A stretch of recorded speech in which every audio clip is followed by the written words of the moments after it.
All right, it's time for us to begin our class this morning. Appreciate everyone that's here in the auditorium with us, but also we are thankful for those that may be looking at our class online this morning, or it may be later in the day or later in the week that you may look at it. But whatever the case may be, we do appreciate everyone that takes the time to look at our class and see what we're doing. We are in Exodus chapter 21. For those that may be online, I don't know if it shows up on your screen yet or not, but we are going to be looking at that chapter today. Before we do that, we'd like to remember a few things. Our homebound members, let's please remember them. That's Brenda Baxter and Barbara Fields, Jenny Glenn, Joanne King, Brandon Ligon, Jean Odom, Gracie Rushing, Marilyn Sanders, Hayes and Peggy Skelton, LaBelle Stiers, Jimmy Sullivan, and Fred Wick. So let's please remember those. Connect groups will be meeting tonight in two homes, the Burkhalters and Estes homes, and also there'll be a group meeting here in our auditorium at 5 p.m. today. Congratulations to the Scott family, Blake and Jordan, on the birth of their baby girl, Mason Kyle Scott. We hope we got that right. But I saw pictures of her. She's a pretty little girl. And she does have a head full of hair. I mean, a head full of it. So I don't know where that dark hair comes from, but it's there now. So thankful for that. Remember, buy a diaper and wipe drop for them. Place out there in the back to put some of those if you can do that. And there was a marriage of Tyler and Frances Brinyart. There's a table in the back of the foyer for you to put gifts there if you'd like to do that.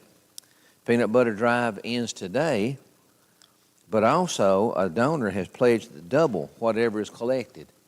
So if you can still do that today and bring some peanut butter to different places in the building, you can leave that. So remember that.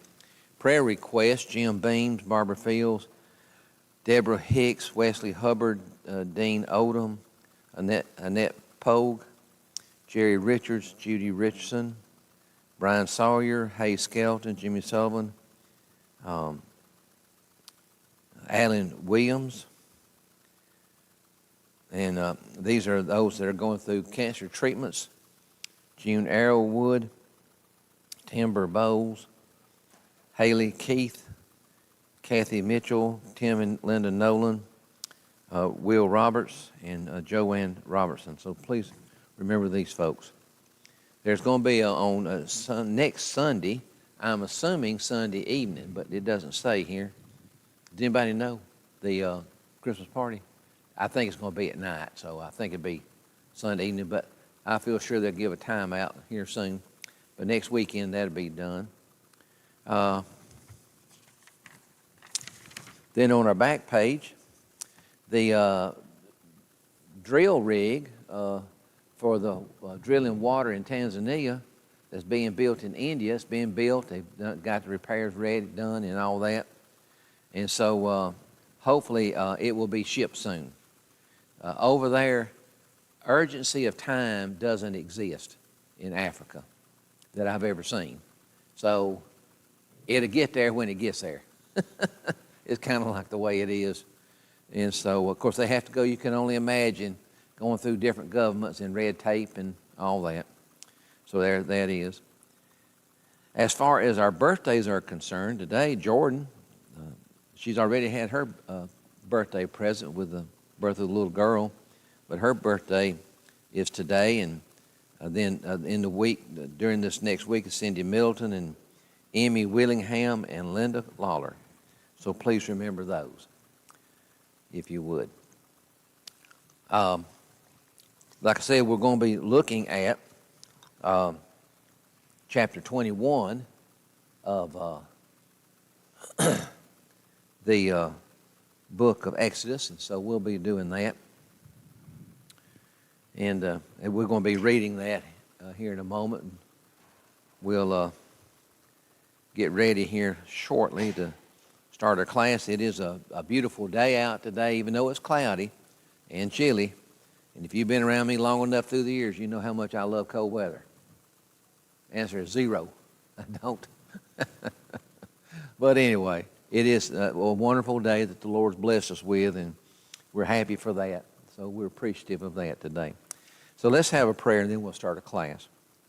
Father, we come to you now and thanking you for all the blessings of life and all the things that you give each one of us, and we appreciate that so much. And we know from time to time we probably neglect to remember that, but we always, hopefully, by looking around in our world, we can see the wonders that you have given mankind to let him know that you are the one that all things evolve around in our world. We just thank you so much for caring for us, to giving us a way to have a home in heaven through the fact that Jesus came and did what he did here on this earth. And we appreciate both so much for giving us this opportunity. We want to remember those that we spoke of and looked at as far as on our sick list. We have some that are going through cancer treatments at this time, and we pray that you will help each one. That's never a fun thing to go through, and we just hope that you'll be able to help each one, that they can go through these things in such a way that it will be less painful for them, and they regain their health as soon as possible. We want to always think of your church, not only here but around the world. Pray that the things that can be said to other people, that they will listen and they will realize their condition in this life and realize that there is a place of hope, and that place is in you. Pray that you'll be with us as we go through this class. Help us to see the things from the Old Testament that allows us to see how those people lived, but also the love that you had even for those people and the care that you wanted to give each one of them for them to be a follower of yours. It's in your Son's name we pray. Amen. Now, we just finished the Ten Commandments, the chapter 20, and now we're going to look at chapter 21. Chapter 21 is basically, and we'll read it quickly here in just a moment, but what it is that God is talking to Moses, going to be talking to Moses about telling the people that he wants them to bring things together.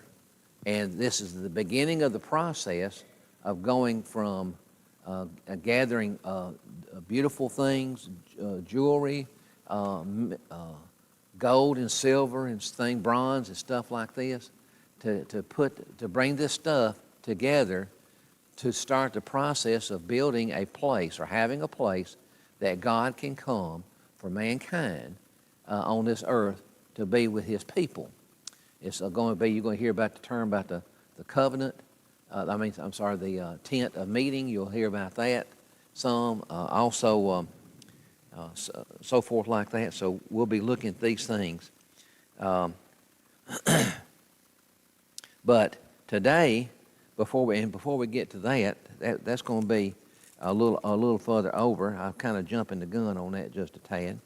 But today, we're going to be looking at basically rules that he is setting forth. Begin to set forth some rules in chapter 21 and 22, and I think 23. So we'll be looking at those. So we have here, if you'll notice on mine, the ordinance of the people. The ordinances of the people. And what we're going to see, I got a couple of slides here. And if you'll just look at this, or you can listen. These are these judgments in Exodus 21, 22, and 23. It contains many laws on wide varieties of subjects, and they include employment laws regarding the treatment of servants, murder, manslaughter, and violent assault, liability of one's animals, and responsibilities for the animals of others. Also theft, responsibility and restitution, idolatry and sorcery, treatment of disadvantaged people in society, money and property lending, justice, and equal standing before the law. So these are going to be some of the things we'll see in these next few chapters. And really, this is where even the laws that we have today, the basis for them, come from at this time on quite a few things. So let's read this, and we hope that this can help us, because remember, there are many people, thousands and thousands of people that are in what's known as the sons of Israel, the children of God, the Israelite people, and so forth. Like this, all these names represent the promise that God had given Abraham, Isaac, and Jacob. Is what he did. So now, let's look at this in chapter 21. Now, these are the ordinances. Now, ordinances, another word, law, commandments, these type things, which you are to set before them. Now, he's talking to Moses, what he's doing right now. If you buy a Hebrew slave, he shall serve for 6 years. But on the 7th he shall go out as a free man without payment. If he comes alone, he shall go out alone. For if he is the husband of a wife, then his wife shall go out with him. If his master gives him a wife, and she bears him sons or daughters, the wife and her children shall belong to her master, and he shall go out alone. But if the slave plainly says, I will love my master, my wife, and my children, I will not go out as a free man. Then his master shall bring him to God. Then he shall bring him to the door of the doorpost, and his master shall pierce his ear with an awl, and he shall serve him permanently. And if a man sells his daughter as a female slave, she is not to go free as the male slaves do. If she is displeasing in the eyes of her master, who designated her for himself, then he shall let her be redeemed. He does not have authority to sell her to a foreign people because of his unfairness to her. And if he designates her for his son, he shall deal with her according to the customs of daughters. If he takes to himself another woman, he may not reduce her food, her clothing, or her conjugal rights. And if he will not do these three things for her, then she shall go out for nothing without payment of money. Now the next part is about personal injuries and so forth. He who strikes a man so that he dies shall surely be put to death. But if he did not lie in wait for him, but God let him fall into his hand, then I will appoint you a place to which he may flee. If, however, a man acts presumptuously toward his neighbor, so as to kill him craftily, you are to take him even from my altar, that he may die. And he who strikes his father or his mother shall surely be put to death. And he who kidnaps a man, whether he sells him or he is fond of his possessions, shall surely be put to death. And he who curses his father or his mother shall surely be put to death. And if men have a quarrel, and one strikes the other with a stone or with his fist, and if he does not die but remains in bed, if he gets up and walks around outside on his staff, then he who struck him shall go unpunished. He shall only pay for his loss of time, and shall take care of him until he is completely healed. And if a man strikes his male or female slave with a rod, and he dies at his hand, he shall be punished. If, however, he survives a day or two, no vengeance shall be taken, for he is his property. And if men struggle with each other and strike a woman with child so that she has a miscarriage, yet there is no further injury, he shall surely be fined as the woman's husband may demand of him, and he shall pay as the judges decide. But if there is any further injury, then you shall appoint as a penalty life for life, eye for eye, tooth for tooth, hand for hand, foot for foot, burn for burn, wound for wound, bruise for bruise. And if a man strikes the eye of his male or female slave and destroys it, he shall let him go free on account of his eye. And if he knocks out a tooth of his male or female slave, he shall let him go free on account of his tooth. And if an ox gorges a man or a woman to death, the ox shall surely be stoned, and his flesh shall not be eaten, but the owner of the ox shall go unpunished. If, however, an ox was previously in the habit of goring, and its owner has been warned, yet he does not confine it, and it kills a man or a woman, the ox shall be stoned, and the owner also shall be put to death. If a ransom is demanded of him, then he shall give for the redemption of his life whatever is demanded of him. Whether it gorge a son or a daughter, it shall be done to him according to the same rule. If the ox gores a male or female slave, the owner shall give his or her master 30 shekels of silver, and the ox shall be stoned. And if a man opens a pit or digs a pit and does not cover it over, and an ox or a donkey falls into it, then the owner of the pit shall make restitution. He shall give money to his owner, and the dead animal shall become his. And if one man's ox hurts another so that it dies, then they shall sell the live ox and divide its price equally, and also they shall divide the dead ox. Or if it is known that the ox was previously in the habit of goring, yet its owner had not confined it, he shall surely pay ox for ox, and the dead animal shall become his. So that's some of the things we're going to be looking at. But our first question here is going to be this. If the sons of Israel was to buy a Hebrew slave, and if you'll notice, I put in, however you call them, in brackets, the word servant. And I like for us to look at that. I really think that is actually the word that should be here in this, instead of slave. And it starts off in this question: if the sons of Israel were to buy a Hebrew slave, the sons of Israel, they are Hebrews, and if they buy a Hebrew slave, what are the rules to have him? Well, let's look at this just for a moment, if you don't mind, because it helped me. I hope it'll help you, because the worst thing that anyone could do, as we know through history, is that where people are held against their will, and even in Egypt, the Jewish people had this very same thing.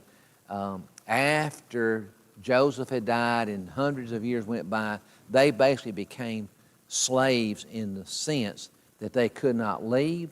They were under guard and so forth like that. They could be punished and so forth if they didn't do things like they said. But I'd like for us just for a moment, this phrase, buy a Hebrew slave. But instead of slave, if you don't mind, I like to look at it as much as I can as the word servant. If you'll use that word, what we just read will make more sense to you.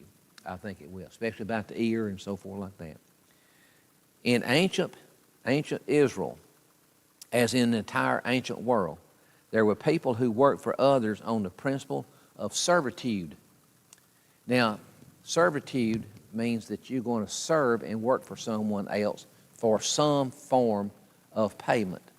It may not be much money. It may be a roof over your head and food and clothes. If you remember in our country in the early 20s and in there, from history, for me it's history, you remember what was called sharecroppers? Something similar to that may be that they could go to a person's property, live in a little house, they would be provided the house and things such as that. I don't know about the food and stuff, but they would probably raise some food and they would give the owner so much of it and they would keep it. So they were a servant. They were in servitude to the owner, is what it would be. And so that's something along that line here. Now, again, the word slave I don't like to use, but in some sense, though, not necessarily. As we know in the Scripture, the word slave is used, is what it is. But it's not in the form of type of where it would be punishing them, being brutal or degraded to them at all.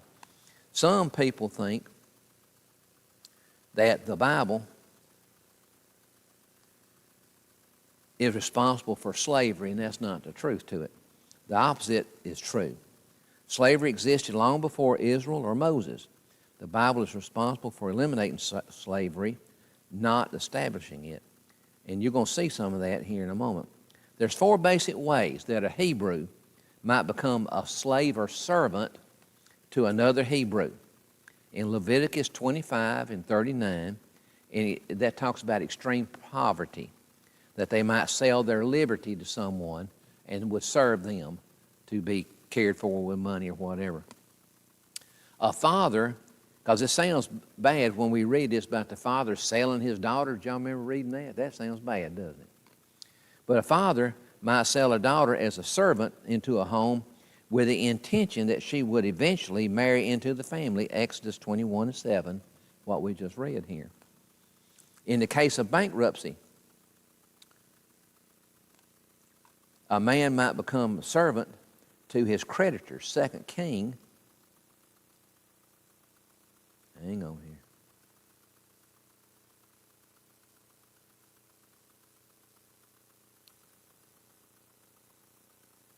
I'll get it right here in a minute.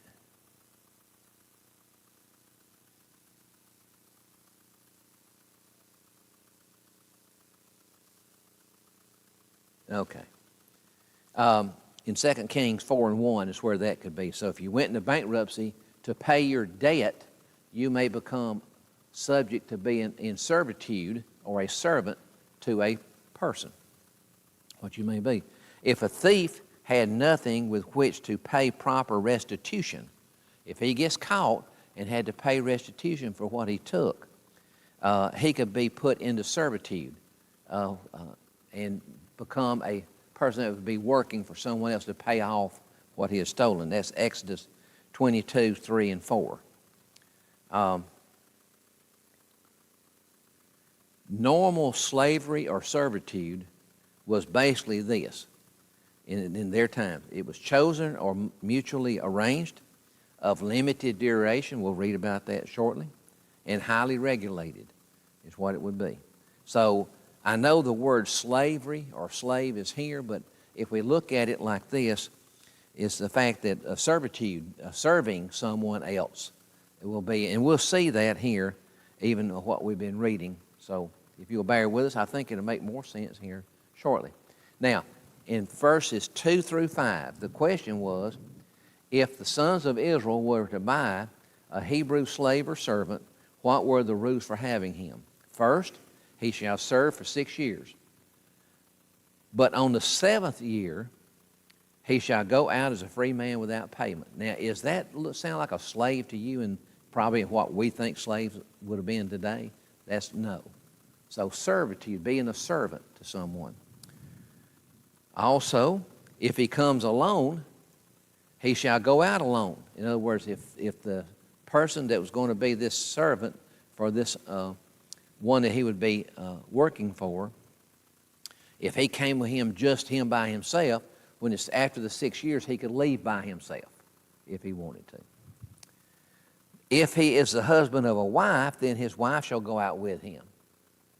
So you can see how this looks more like I am working for someone, and whatever it is I'm getting paid for whatever reason for me to work for them is being carried out, and after the 6th year, it would be considered paid in full, and then I could do whatever I wanted to do. Next, if his master gives him a wife, if the master gives him a wife and she bears him sons or daughters, the wife and her children shall belong to her master, and he shall go out alone. That doesn't sound that don't sound good, does it? But it was very specific in the Bible times about people in owning things, owning property, and or so forth like that. Also, but if the slave plainly says, I love my master, wife, and my children, I will not go out as a free man. Now, does that sound like what we think of our definition of slavery would be? No. That is someone that has been obligated to someone else for whatever reason it was, and over a period of time has formed a relationship with that person and the situation they're in. And they're not wanting to leave, that they care for their master and their family if this is a case where they have a family. All right. What was the master to do in verse 6? What was he to do if that was the case? If this person said previously, I don't want to leave, what is he to do? And here's what he's supposed to do in verse 6. He shall bring him to God. That is also the judges that would act in God's name at this particular time. So he would bring them before some judges, may have been at times the elders. You know, we've heard the phrase the elders of the groups, some of the elders in the families and so forth like that. Then he shall bring him to the door or the doorpost, and his master shall pierce his ear with an awl, and he shall serve him permanently. Some form of way to identify the person that they have given up their right to leave, and they want to stay. For whatever the situation would be, they want to stay for that. And therefore, they now, in a sense, would become property, if you want to look at it like that, I guess. I look at it more like this. It's an individual that is tied or bound to his master. And you know, in a sense, we are tied and bound to Christ in the fact that we have given up what we thought we might like to better serve him and thank him for what he's done for us. In Psalms 40 and 6, it later speaks of this ceremony. This became a ceremony at times. And so in Psalms 40 and 6, it does talk about the Father and the Son, where the psalmist spoke prophetically this: sacrifice and offering you do not desire. My ears you have opened. And then Jesus talked about the perfect bond slave situation to the Father in Philippians 2 and 7. So it would not be unusual in this sense, even in this Old Testament book, to where people would become servants and work for other people. And then, as we said, if at a certain amount of time is over with, they would have freedom. They would know during that period of work time that there was going to be a time that they were going to be free, is what it's going to be, if they desired to do that. So please, I like to look at it more like that myself. But I know in the Scriptures sometimes they use these words like this, and so hopefully that'll make a little more sense to us. Number 3, what are the ordinances or the rule for a man to sell his daughter as a female slave in verse 7? She is not to go free as the male slaves do. Again, she would be able to do, in a sense, some of the things of taking care, having children, things like this. And so, for whatever reason, the male servants, as we know, could leave. But if they did not want to leave, if they came in alone, did not have a wife at the time or children, they could leave, but they'd have to leave their wife and children there. And undoubtedly, it would have been more of a common thing to see that they would decide to stay. If not, I don't know if this situation with identifying them to that master would be different. What happens if she is displeasing to her master? He shall let her be redeemed. In other words, if he wanted to, I guess he could let her go. And what was a master not to be able to do? He had no authority to sell her to a foreign people because of his unfairness to her. Just because a person would become a master of a other person or a female at this time doesn't necessarily mean they would be kind to them. They may be abusive or whatever it might be. And so there is some rules here for situations such as that. So if you'll notice what we're seeing different things in the everyday life of people at that time, and rules being established for those if circumstances change. That's what we're seeing. If he designates her for his son, then what? Deal with her according to the custom of daughters. Don't know. Don't know if they even know. I tried to find a little bit about that, but I didn't have much luck at it. Customs of daughter may have been this: if he designates her for his son then that means she's going to marry him. And it may be that there would have to be a dowry that would be spent if she had other family there, or she would be brought into the family once the time of marriage would be. And so she would then be able to become part of the family and so forth like that. And the father, the master there, would become the in-law of that person then. If he takes to himself another woman, he may not what? He may not, talking about this one here, I guess as we saw earlier, he could have taken her for himself, but it did talk about his son. But he could not reduce her food, her clothing, or her conjugal rights. It was, we know, a common practice at that time that it was not unusual for a man that time to have multiple wives. Abraham did, and so there are many different examples of that in the Old Testament in that case. So you could not reduce for one in favor of another, even though we read in the Old Testament that's quite often what happens, especially with Sarah and her handmaiden and so forth like that. If he does not honor her rights in verse 10, what can she do?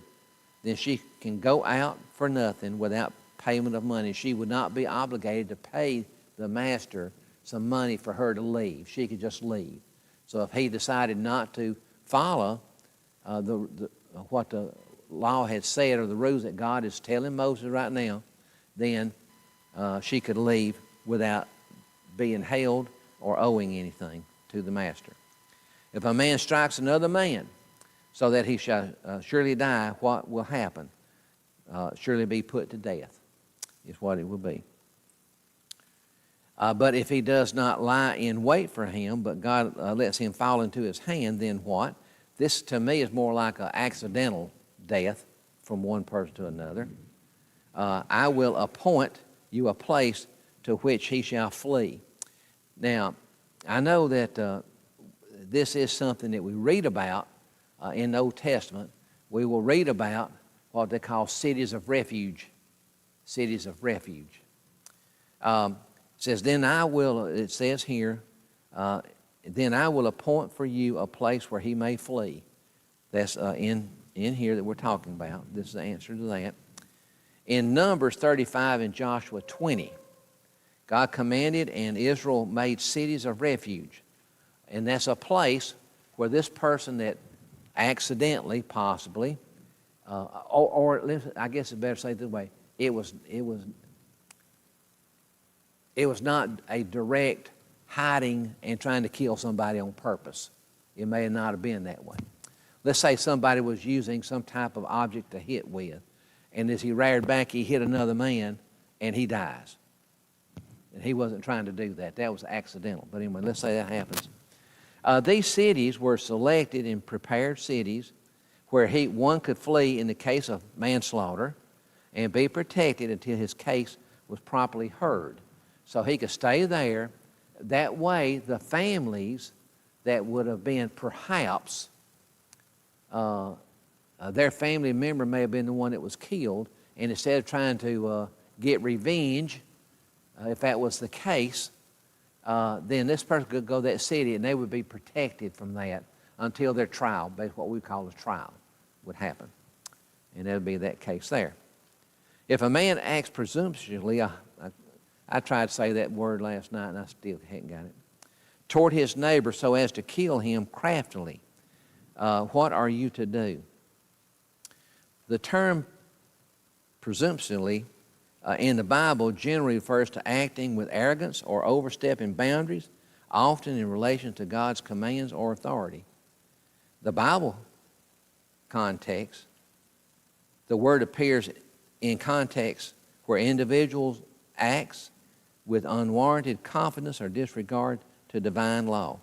An example is in Numbers 15 and 30.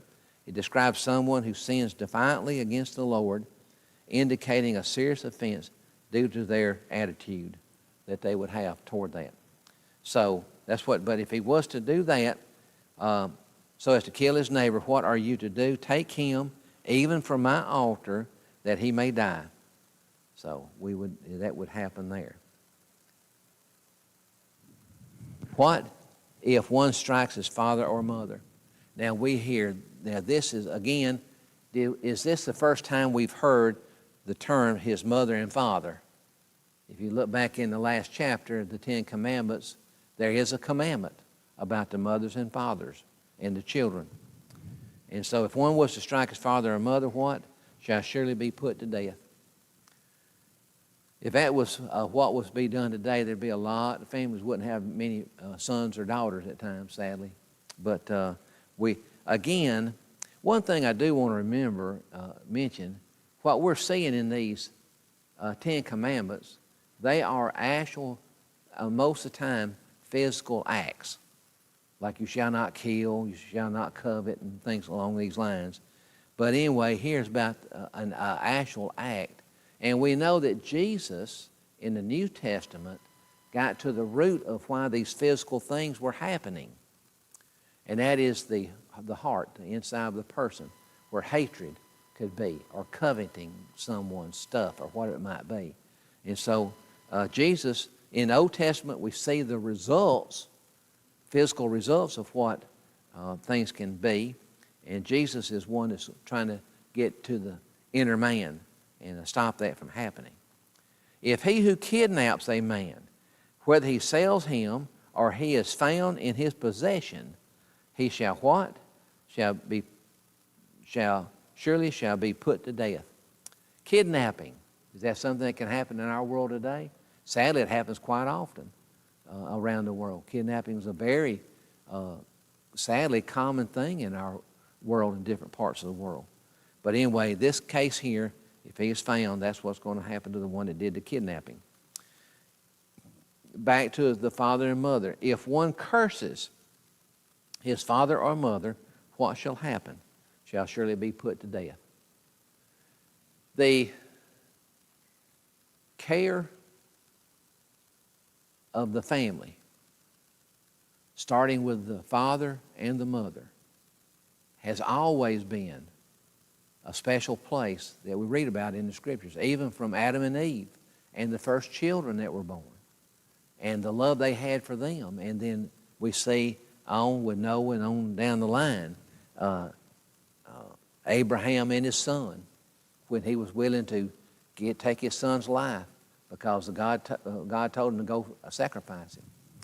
And his love for God was greater than, at that time, the love for his son, but God blessed him in so many ways for showing how much he cared for God. If two men have a quarrel, now if this doesn't sound like some stuff today, I don't know what does, and one strikes the other with a stone or with his fist, and he doesn't die but remains in bed, if he gets up and moves around under his own power, what then? He who struck him shall go unpunished. Again, this sounds like an accidental thing. It would be to us today. He only has to pay for his loss of time, and shall take care of him until he can completely heal. Now, something similar to that is found in the New Testament. Not exactly like this, but close. Do you remember who it was? You remember say it out loud, somebody, I'm blank. Where the three, Good Samaritan, thank you. I know y'all had a crazy look in your eyes, I did too, because I didn't know what I was trying to come up with. The Good Samaritan, this man who was a Samaritan, actually took the one that was abused and took him in and had others help care for him. So when I saw this here about, now in this case though, if you hurt somebody and let's say they could not work, that's kind of like what it sounds like to me, and they could not take care of their family, it would be the responsibility of the one that hurt them to take care of them, is what it would be. And again, showing how caring for each other would be. Sorry. If a man strikes his male or female slave with a rod and they die, what's to be done? He shall be punished. Does it say he shall be killed? It doesn't say that in this case, does it? So we have that right there. And we'll start then on question 16, and we'll finish up this chapter next week and get into chapter 22, we hope. Thank you very much for your time today and your attention.